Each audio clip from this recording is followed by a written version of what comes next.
अग्निं प्रातरिन्द्रं हवामहे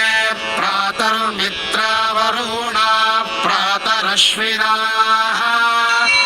प्रातर्भगं पूषणं ब्रह्मणस्पतिं प्रातः सोममुत रुद्रं हुवेम प्रातर्जितं भगमुग्रं हुवेम वयं पुत्रमदितेर्यो विधर्ता आद्रश्चिद्यं मन्यमानस्तुरश्चिद्राजाः चिद्यं भगं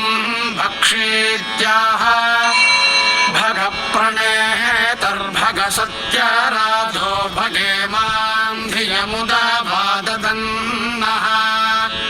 भगप्रणो जनय गोभिरश्वैर्भगप्रणभिर्नृपन्तस्याम उतेदानीं भगवन्तस्यामोत प्रपित्वमुत मध्ये अह्नाः उतोदितामघवन् सूर्यस्य वयं देवानां सुमतौ स्याम भगदेव भगवान् अस्तु देवास्तेन वयं भगवन्तः स्याम तन्त्वा भग सर्वयुज्यो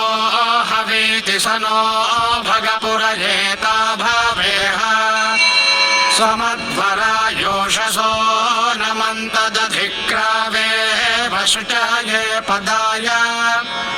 अर्वाचीनं वसुविदं भगन्